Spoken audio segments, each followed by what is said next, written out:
Oh man, I think you may be giving a little talkamaroo. I rolled an A2. I rolled a 2. Again, maybe this is why people don't roll D8s in systems. Hey everyone, welcome to another episode of Pointless Discourse with myself, Hoppocalypse, and Itisdpayne. That is me, Discourse. We've been recording guest episodes back to back, so I was like, oh, wait, yeah, that's the end of the introductions. But hey, I do have a gig. If we wanna go there, it's a rougher crowd. Look, she's already broken up about the potential. Yeah, I'm so excited. So excited now. It might be a little intense. I don't think I'm allowed there. Unfortunately, I think I would. I don't know, because you do have red in your hair. I think I would be allowed in, but I don't think I would want to stay. But hey, do you want to know a fun fact before we get into Did you know that A24 acquired the rights to release The Farewell over Netflix? Amazon Studios and Fox Searchlight. Oh, there was a comma. I thought there was more. All three of those. Netflix, Amazon Studios, and Fox Searchlight. I don't know what The Farewell is. I'm going to look it up. I think that's with Aquafina. And it's, I think your last fact was about it. Or we had a very recent fact that also included Aquafina, saying it was the newest movie. Yeah, the 18, the fact right before that was Farewell, stars Aquafina. Sorry, when you said Aqua, my brain filled in the rest of that with Aqua Teen Hunger Force. That would be quite the movie for A24 to take on. It'd be interesting. Yeah. But yeah, this is, I don't know.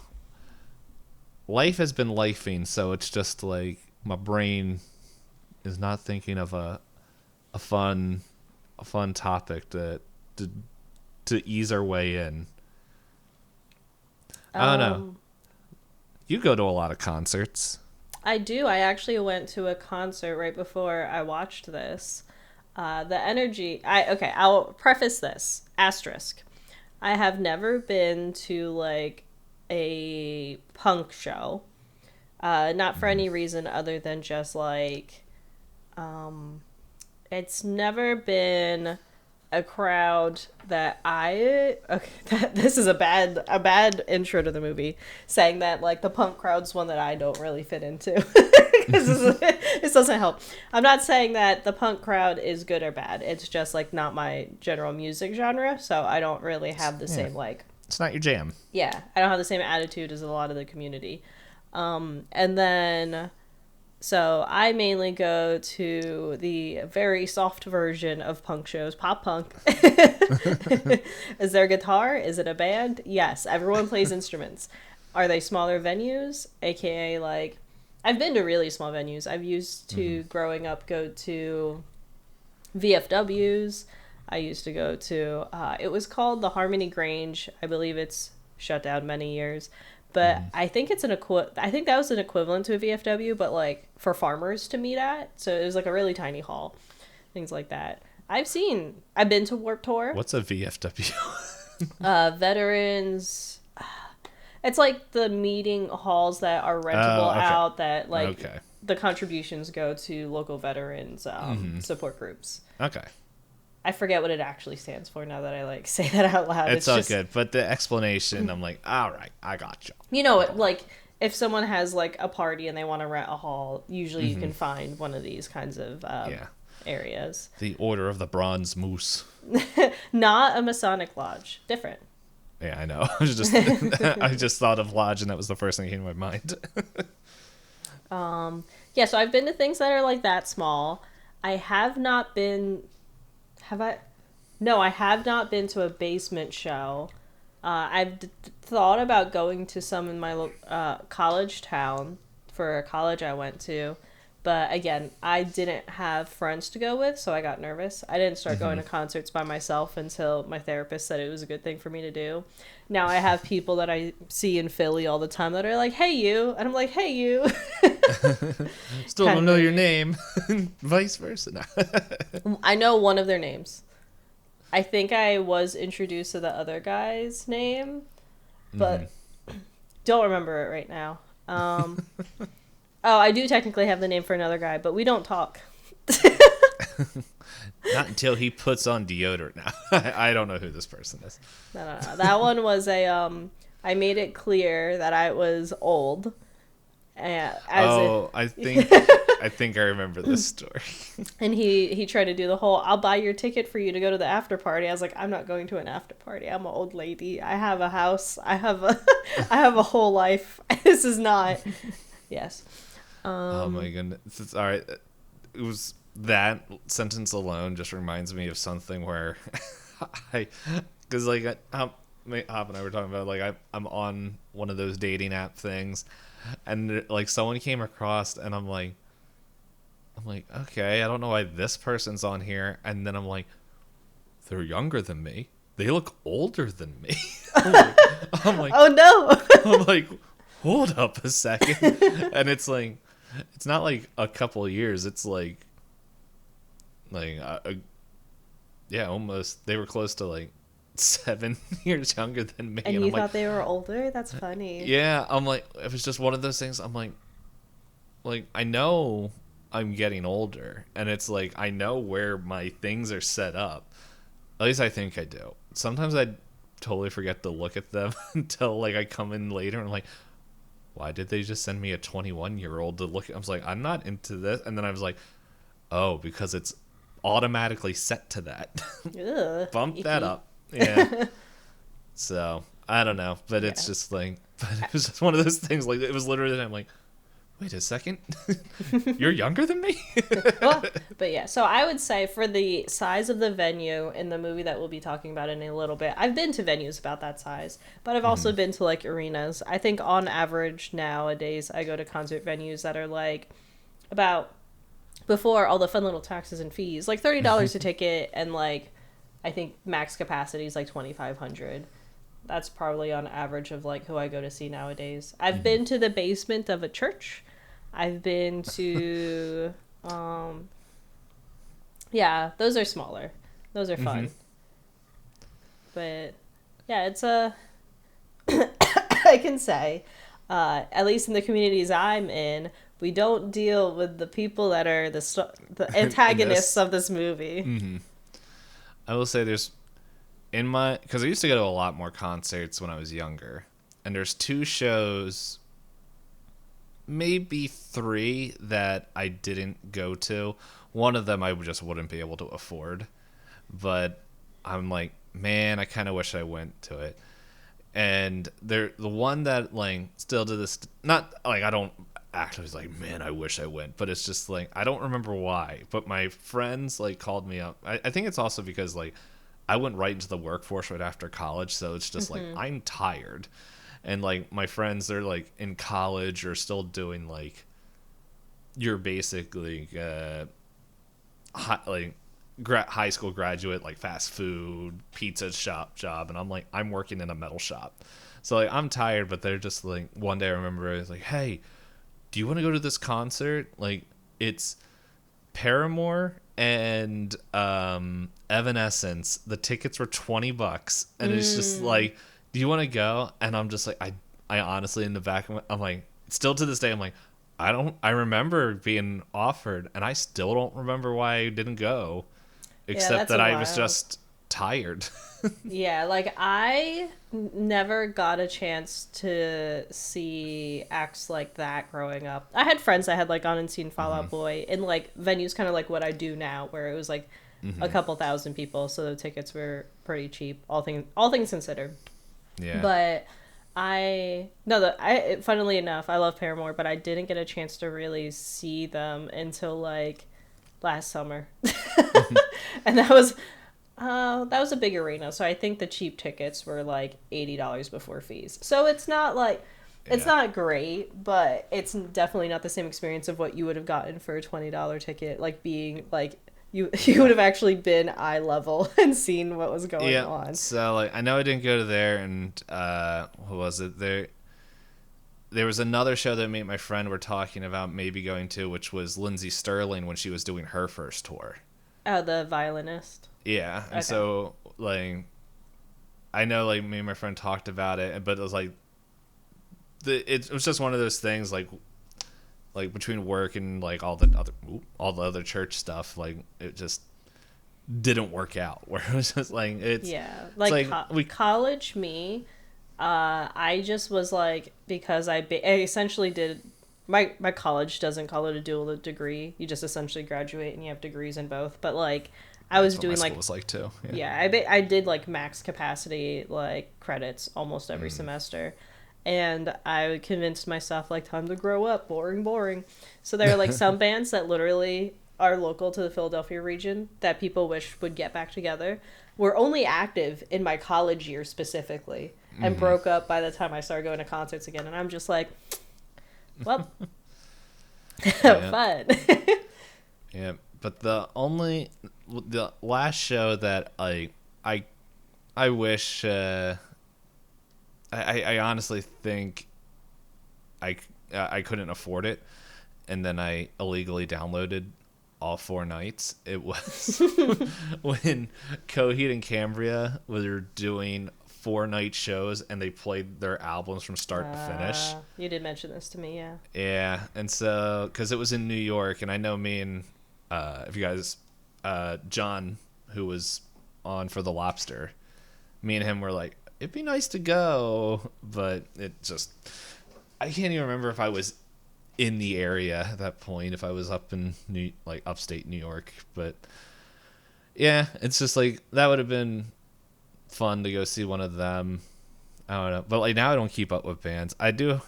I do have a silly band like concert story where, um, like if people were into the Christian rock alternative scene of music back in the late 90s early 2000s, everyone heard of the band the Newsboys, and they were like the big group. It's just like those are the guys. They came from Australia, and everybody it's like, do you see them, man? It's like that's the show to see.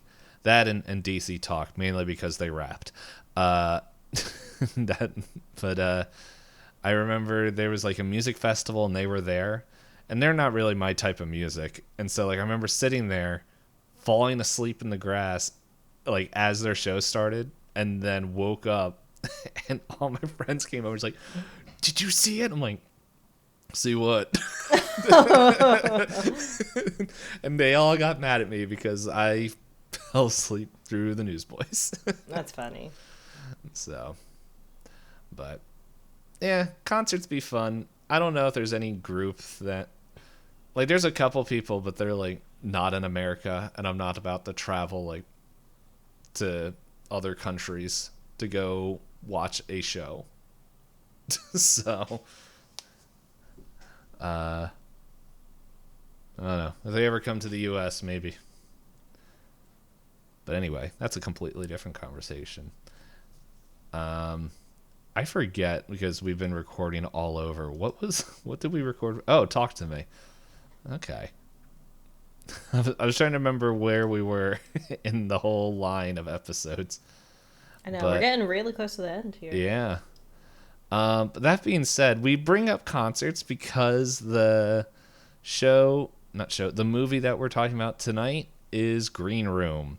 And I keep saying The Green Room, but the is not part of the title. So I also,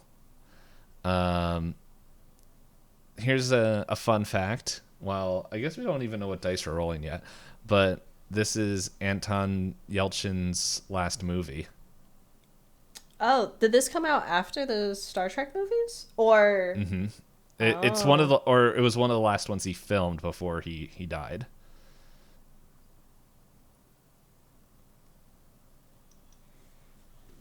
yeah, I remember Yeah. Yeah, I remember there is an episode we recorded where I mentioned whichever one. Somewhere we mentioned that we were watching Green Room, and I mentioned that Anton's the lead in this movie. Yeah, I do remember us having the conversation. I'm looking at his IMDb right now. This came out in 2015, and it looks like everything else was like TV series. Well, that's weird. I wonder why they said that. What's Star Trek Beyond? Which one's that? There's too many. Oh, okay. So that was. I don't know. Star Trek Beyond was finished filming before Green Room. Yeah, it looks like he has a couple things in 2017 that were released. Again, when they were recorded is a different story, but... Because I thought I remember reading somewhere that this was one of his last ones, but hey, I could be wrong. Trying to see... Well, oops, didn't mean to click that. In the end, it doesn't matter. It's one of the last couple. Also, which character was this? Okay.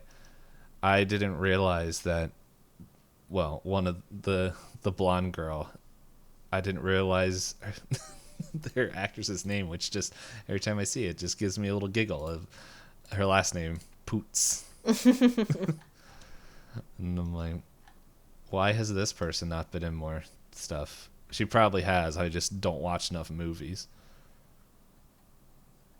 I have seen their name. Oh boy. So remember there was a movie we watched and we really liked, and we said, I don't know if we'd watch the remake of this because we've heard that it's bad. She's apparently in the remake of Black Christmas. Yeah, I see it there. That has a very low IMDb rating. Well, I think we now have to watch it to support old Poots.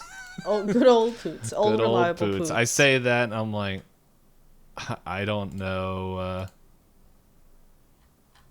Yeah, it's just like I'm the same age as Poots. Oh, she's a couple months younger. So. Oh, so not twins, but. Yeah, we're not twins. Like, yeah, 2 months. Around there. Anyway, that's a different conversation, but do we want to roll some dice to find out who's going to give a quick synopsis of this film? Yes. What kind of dice would you like to roll? I don't know. What do you got? I have a whole set of dice. All of them? Just roll them all? I don't want to do that much math. You want to roll a D8? Sure. That seems like a most punk rock thing. Actually, I think a D4 would be most, because how many times you roll D4?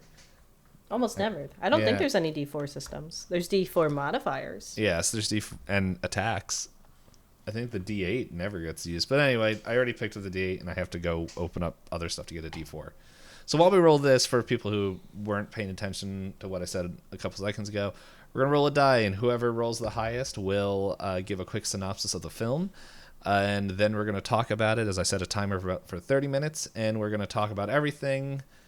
I almost said the title of another movie we're watching, but everything about the movie, full spoilers, and... Turn back now if you don't want a spoiler. Yes, for this movie that came out in 2615. Yes. 15. 2615. Wow, we really got an early coffee. Yeah, we don't have to say anything else. So I'm rolling. I already rolled. Oh man, I think you may be giving a little talk-a-maroo. I rolled a 2. I rolled a 2. Again, maybe this is why people don't roll D8s in systems. There's not a lot of leeway. Okay. 1. Okay, 6. Okay. So it's me. I had to look. I was like, what the heck is that number? I am broken free of my curse. Okay. I thought I gave Probably. last I don't know. week's. I thought there was... What did we record last week? It was... Oh, it was Pearl. Yeah, I think I gave... I don't know. No, I thought I did. 'Cause I remember I know you did X. I think I gave a reaction. I don't know. Hey, listeners, you let us know, because... I have the recording right here. I could find out. Don't listen to it while we're recording this episode. I'll listen to what you get in the synopsis if I can find it in like 2 seconds. 1 Mississippi. 2 Mississippi. I found it. Okay. And then I also realized that's a whole hour segment where none of these times make sense. I don't know. I just realized I'm like, this isn't right at the start. So, anyway, you have the honor. All right. So, all of you listeners, you can let us know in comments or however you like to communicate with us. When's the last time I gave a synopsis? Because we used to keep track of it in, was it the Gravity Falls episodes? But we haven't done it since. Yeah. I don't know. That was a fun little statistic to look at. I don't know. But anyway. So quick synopsis of this movie is, if you're a broke band, don't accept any gig that you get. Yeah. Also, go ahead. And we're anti-Nazis here. Mm-hmm. That will make sense in a second if you haven't watched this movie. And this is the last moment before I hit start in 3, 2. That was a weird noise I heard. 1, go. So, what I wanted to save for until we were recording is that I was not expecting this to be the Star Trek reunion collab. Who else is in Patrick Star Trek? Stewart. Oh, that's right. He is. He just has glasses on. Yes.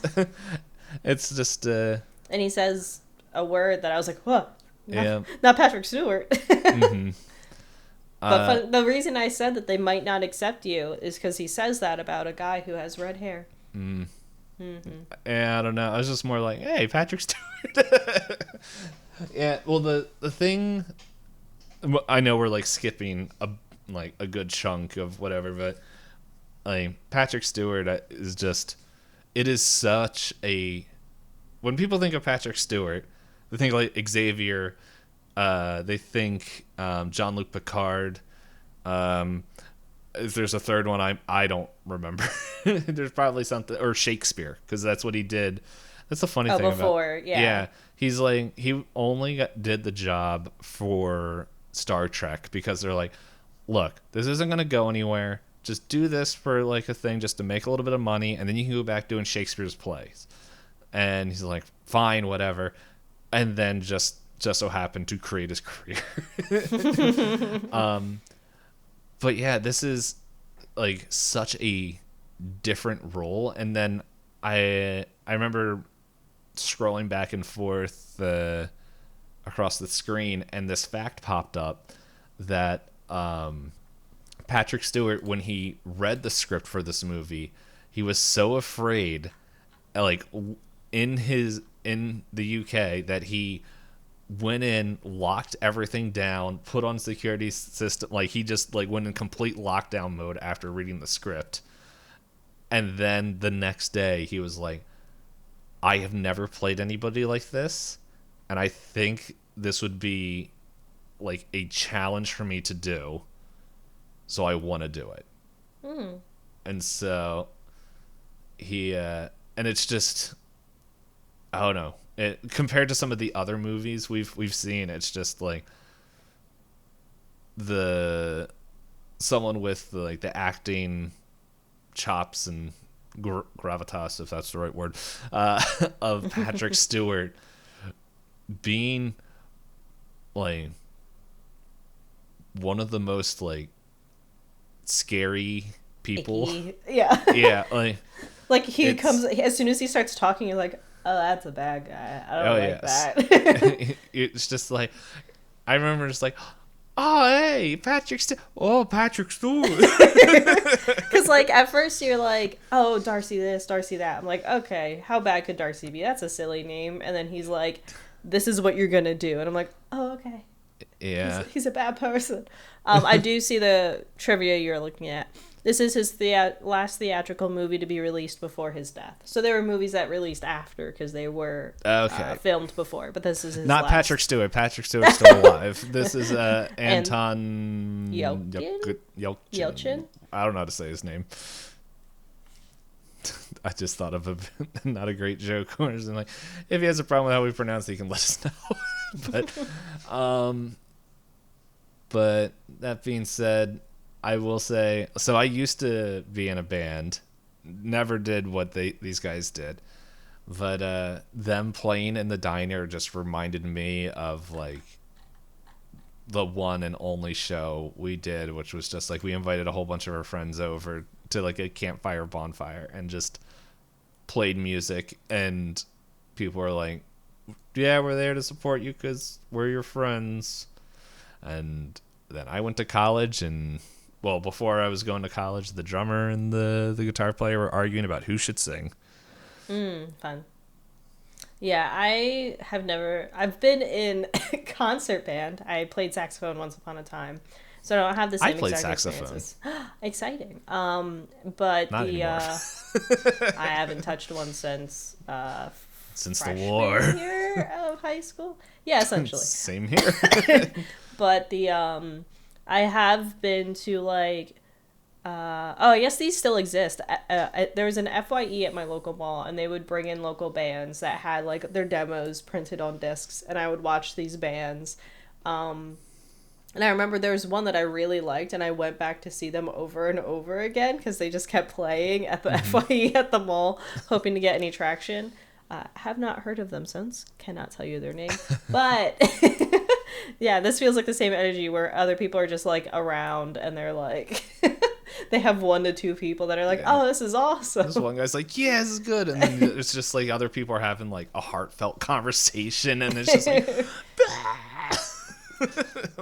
I did think they did punk music appropriately though. Like, yeah, they did. I was surprised that they played any music. I wasn't expecting it. Leading into that, there was another fact I noticed. It says that the tracks were recorded separately from the staged performances, but they actually did do their own songs. Anton and Aaliyah, I think that's how that's pronounced, who a lot of people recognize from Arrested Development.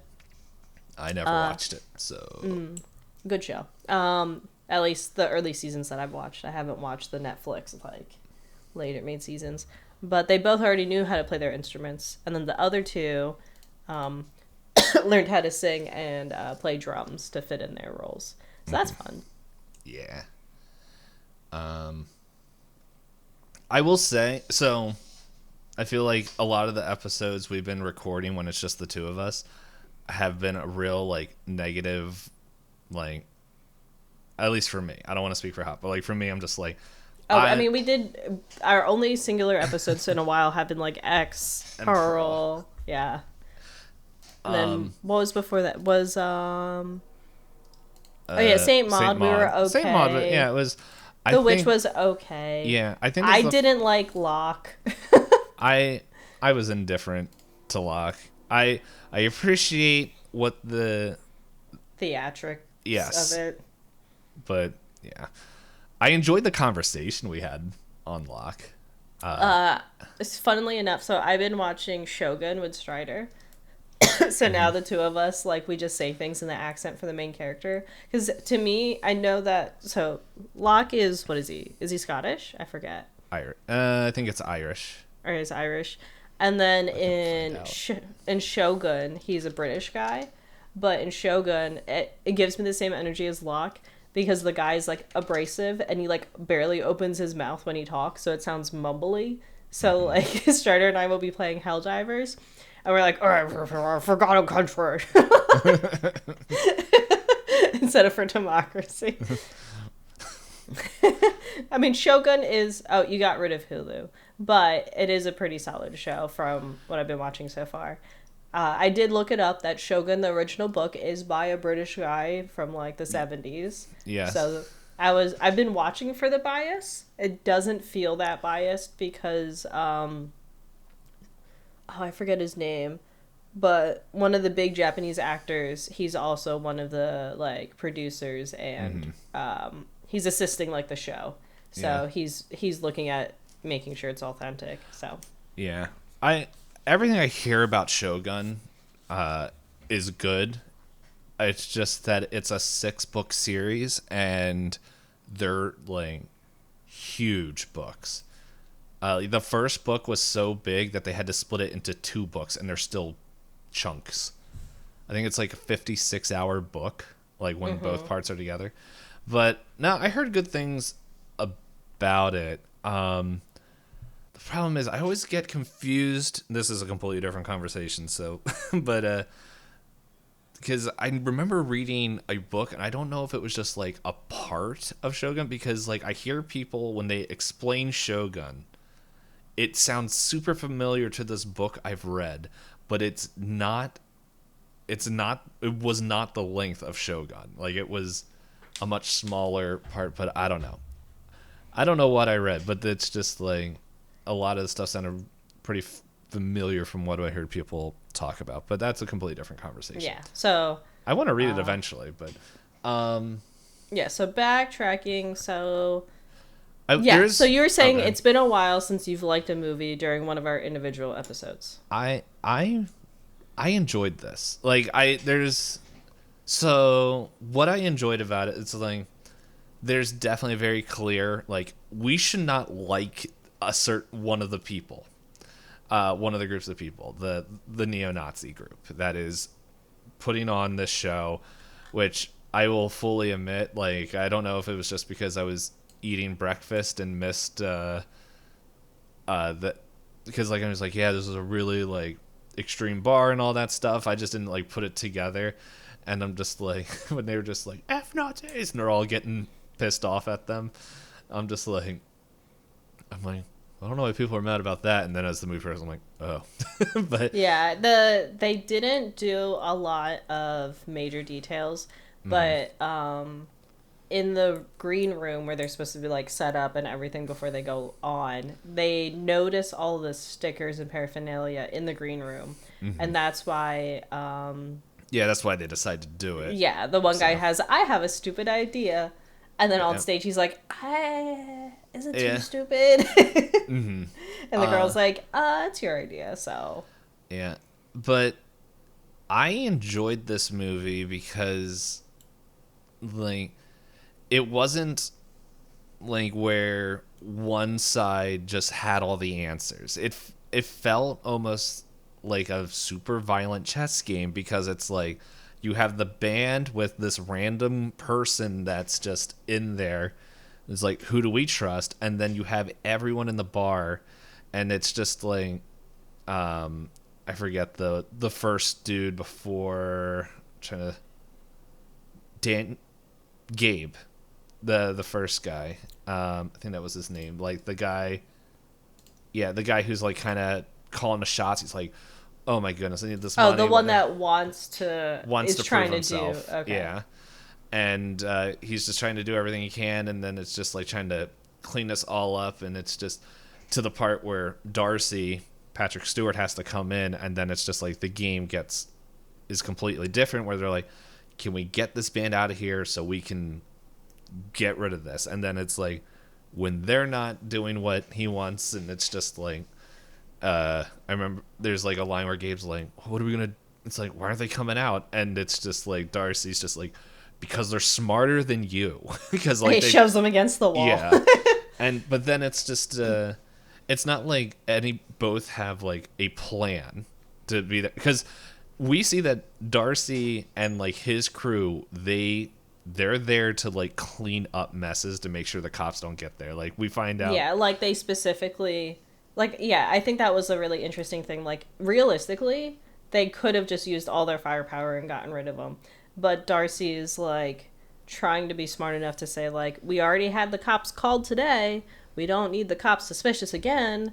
What do we have? Oh, we have the beware dog sign. So we're going to really lean into that and hope that we can just be like, private property.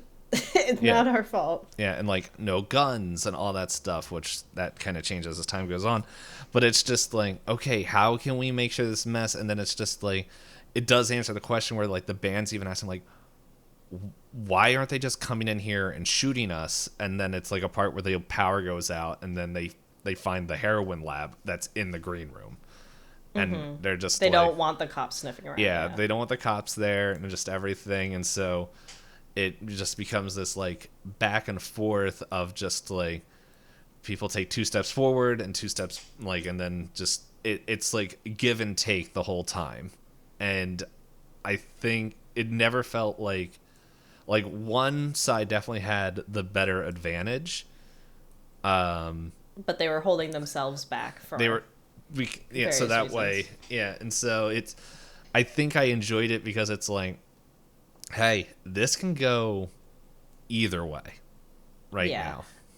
I I do like the movie because like this is one of the few that I've watched in this genre where like I liked the characters. Like I liked characters on both sides of the Yes. conflict enough that like not defending either No. side, Mhm. but just saying that like as far as it comes to like when they started to become more vulnerable and getting more screen time, you're like, okay, I at least can understand and appreciate your character for this story in this context. Because I had a friend who recommended this movie to me a bunch, but before I got a This chance one? to watch this This this movie? specific Okay. movie, he said he really liked it. But he also really liked, I think it was called Hush on Netflix. That was the full it's title. I think I And- heard of that. Sorry. Keep going. Yeah, and it's like a very similar genre where it's like very thriller based. Hush, I believe, is a woman that's home alone and she's deaf. And Deaf and mute. Jeez. and mute. And a home invader comes in and it turns into the cat and mouse thing. I watched Hush and I was like, I don't think this genre is for me personally. Where I can, for the most part, like, where I'm like, I see both ends and I see who the protagonist is and the antagonist from the beginning to the end. It's hard for me to get as invested in what happens in the middle. Like, it's a lot less, Yes. like, interesting for me. Because it's harder for me to grasp on being interested in the, for for lack of a better terms, Home Alone-esque-ness of the movie. Where, at least in that setting, because she's in her home and she has someone invading. So that's like it feels like an adult thrillery version of Home Alone. And I didn't love it. And I also have read, there was a book I read, and it was the same kind of energy where, like, a guy kidnapped a girl, and it's a constant back and forth on the girl escaping versus the guy, like, keeping her for whatever, I forget. It's been so long, I kind of started to erase parts of the book in my brain. Yeah. But it follows, like, that same kind of thing. You know who the antagonist is and the protagonist is in the very beginning, and the action is the whole cat and mouse in between. So, watching Green Room, I was like, oh, this is gonna be like that? But if I set aside the fact that the genre just generally isn't for me, if I set that aside, what I have to give this one a lot of credit for is, like you said, there was never a clear cut what was gonna happen, which is, like, good in a thriller. Like, in the Hush one, I kind of was like, in my brain, I was like, there's no way they're gonna let the pretty lady die, you know, like Yeah. if you only have one protagonist and one antagonist, you don't really know. You kind of like, You can guess. you can guess. Look But who with- made the movie, and you're like, oh, okay. but versus like this group of like 4 kids that you're introduced to that are not very likable in the beginning of the movie. They seem like really high and mighty. They seem like really like finicky and picky, and then they're Pretentious. pretentious. They're also stealing, so it's hard to like Yeah. want to root for them. But then you have these really terrible people, Yeah. and you're like, okay, those are the bad guys. Yeah, and it's just like they're definitely a whole lot worse, but it's just like, as we said, yeah, they're trying to do it quietly, but then there's just like, for almost like the first third of the movie, like it's just this intense standoff where like Yeah, it's, you have Big Justin, yeah, and who's like in the room with them, and Amber. yes, Yes, and then I really like the interactions with the characters where Amber is like, I have answers, and everyone's like, we can't trust any of you. We don't know Yeah. who any of you are, and you guys killed someone in this room. Why would we trust you? And then she it's doesn't like a reveal real reaction. yeah, and she doesn't reveal it for a very long time. Not until she finds someone she can confide in, which is Pat, right? well, she tells Daniel, because Daniel was gonna run away with the girl that died. Oh, that's right. That's right. Yeah, because she uses it as leverage to be able to be like, you can help us because this could have been you, so help us deal with them. Yeah. I wrote there was just like reinforcements came in. Literally next line. The fastest reinforcements taken out. Like can't let any it was just like, okay, here's a gun. That's it. Boom. Dead. I know. He's like, I know where they keep the oh, well, okay. Not anymore. Bye, Daniel. Yeah. So yeah, it was. But one thing that I don't want to forget about. So it got to the end of the movie, and Strider just watched like the last 10 minutes with me, and we were like, I gave him like the whole synopsis of it and everything, and then it was the final scene. I'm gonna forget about it because I'm sure the timer's running out. Yeah, we got like 10 minutes. Yeah, but there's the final scene with the dog. And I was like, don't make me feel bad about Nazis. And Sarah's like, no, we don't feel bad for the Nazis. We feel bad for the dog. And I was like, you're right. Poor dog. Yeah, that dog, it's just like, they did such a good job setting it up where it's like the sound system are making them all antsy. And like the dog trainer's like, dude, this dog isn't gonna make it. Like, you want me to send in two fighting dogs? And then they're upset and they're playing this feedback. What do you think's gonna happen? Yeah. It's not gonna do anything. Yeah, so it's just like, this is the only word you need to know. So just go in there and I want him to eat meat before he dies. And it's just like, okay. And then, like, immediately feedback, dog's like, peace, and just ran away. And I'm like, that dog is going to eat Gabe. Like, I was waiting for it. But throughout all that, one of the things that I just laughed so hard, where it's just like you have the two grunts that are trying to get rid of Amber and Pat, and they're just like totally like outwit them and just work together and do all that, like where they're shooting guns and everything. And then it just cuts to Gabe just sitting there with a power washer, just like doo, doo, doo, doo, doo, and then just like comes in with an apron and gloves, and he's just like, oh no. I'm outmatched. He's like, I'll just get you guys out. It's like, I know I just got my red laces, but I don't want to die. Yeah, it is just very funny because it's that scene was probably my favorite part, where the two of them are like, we can't do it, and then he has the memory of like, you know what, let's just act like we're not gonna make it, let's just go all the way in, all in. And they're just sitting there shouting, and because all of the people in this group have been trained, you can tell with like military precision, because even when they talk about the dogs, it has like a very strict order, very strict commands. Yeah, everything's very strict, and there's a hierarchy. So these guys are like super trained and like laser sight and hyper focused, and you have these two sporadic individuals. It's like when you're a kid and people are like, if you don't want to get in a fight, act crazy. Like, nobody wants to fight the crazy guy. So it's these these two shouting at each other, 3 bullets. And the guy's like, what are you talking about? 2 bullets. What? Yeah. And just like going back and forth, and like they were being disorienting on purpose. Yeah. And then like just using the bodies to trick him. But yeah, there was that, and then there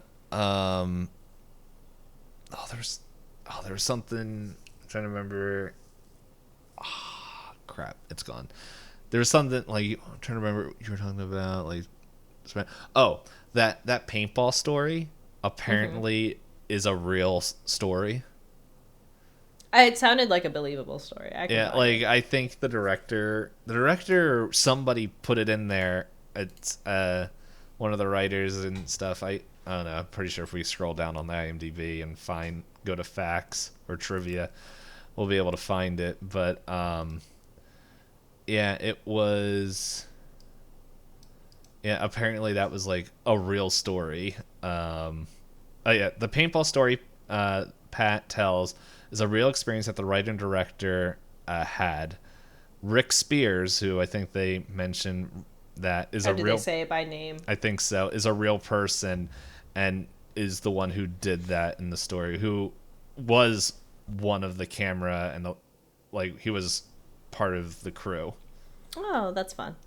But yeah, let's see. We got like 6 minutes, so scan through my notes. But yeah, it's, I don't know. It just felt like, yeah. It's probably, I think the other thing that helps this movie out in the way that, in the order that we happen to watch things for like this podcast. This is like the first like not horror movie. Like it is a horror, but it's very, I would classify it more as a thriller. I think people kind of bundle the two together. But this is like, cuz what is it? We had, cuz we organized things a little bit out of order.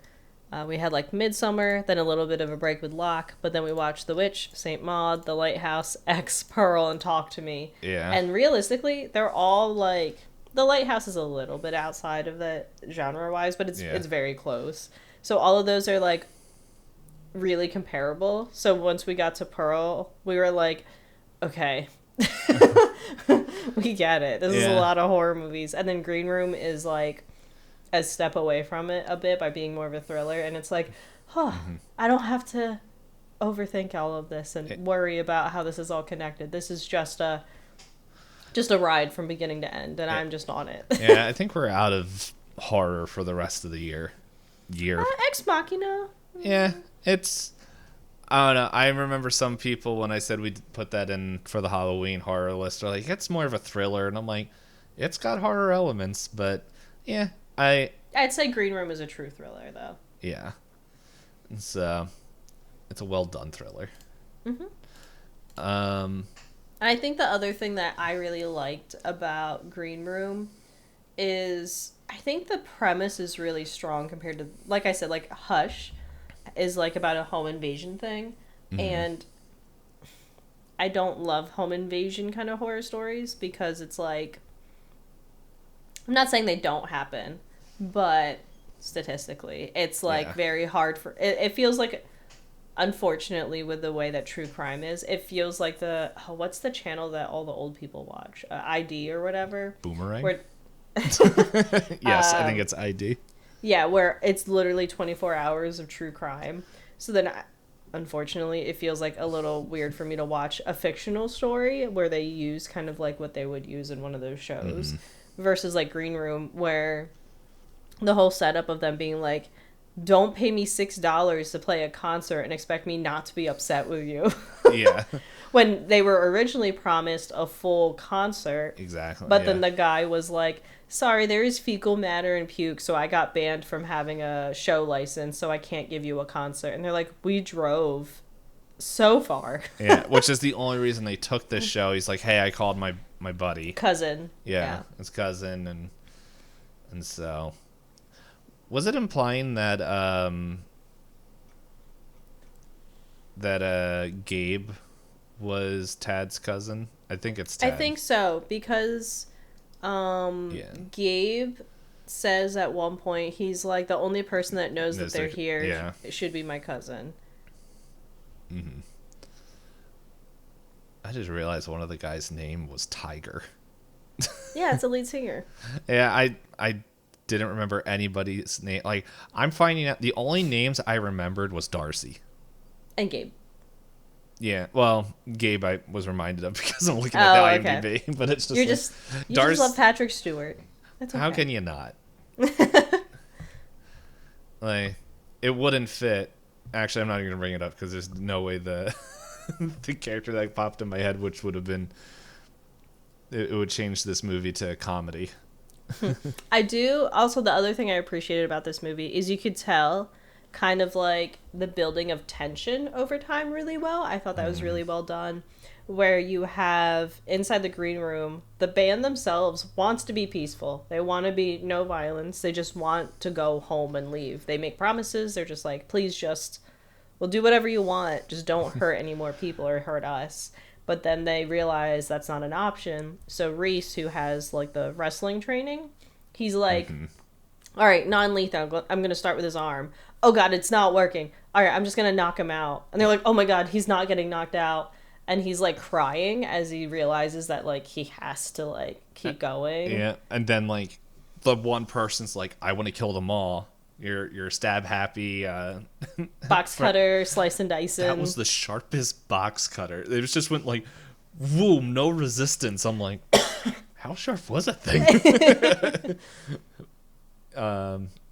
Yeah. So, and then she's like, I'm in here with you guys. Like, just trust me. And then it's like when there's like, we'll give you the gun, but we're keeping the bullets. And like Darcy's like, still one for me. You guys can't use it. And it's just, and then she sees the boots and is like, no. That's then, more. I can see multiple people. Yeah. Yeah. The whole when he takes his hand back, I was like, whoa. Yeah. I'm like, I'm just like, I don't think he's playing guitar anymore. Oh, there was something. Where is it? I gotta find it in my notes. I saw. Yep. Whatever it was, I lost it. Just like scanning through my notes real quick. Oh, there it is. I'm gonna stop the timer because we had like 30 seconds left. I think this is the first movie, if not ever, in a long time, where a fire extinguisher was used as a fire extinguisher and not as a hammer or a club.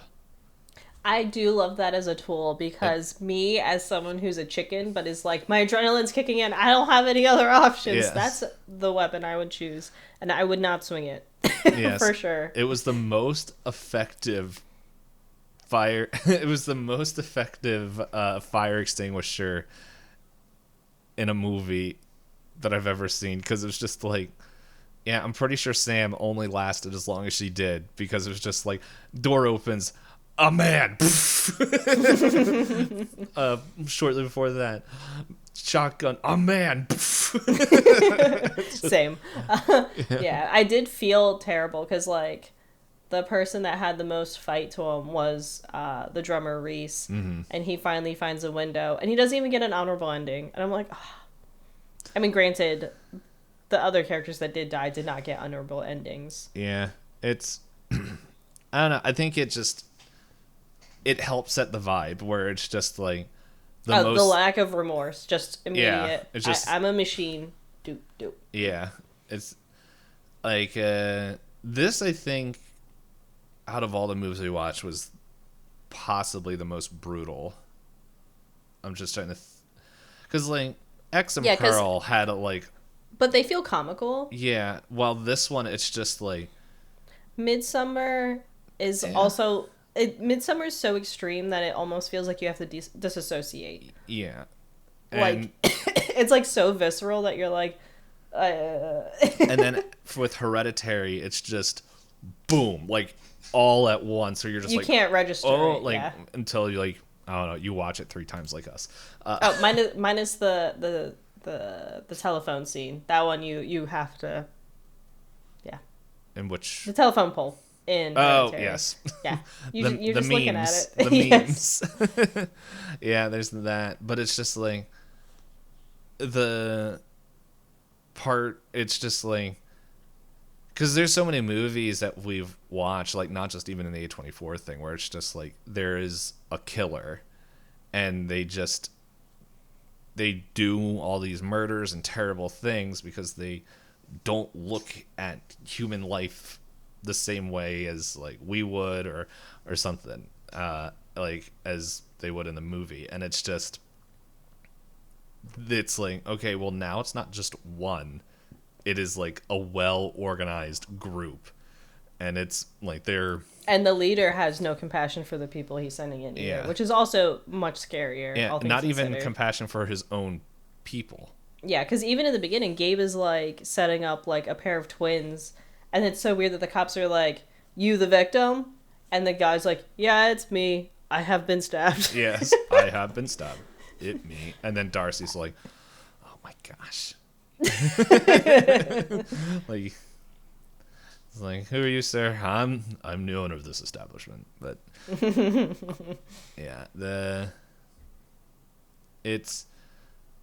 I'm trying to remember what I said. Like, yeah, it is a very. What did I say? It's like, I know I said it's got a lot of gore. Let's see, I gotta scroll past the a lot Predator of Nazi 2. paraphernalia. Yeah. Green room. There we go. This is my favorite thing, like telling Hop stuff, because it's like nowhere else would you write lots of human gore and violence throughout the movie. Specifically.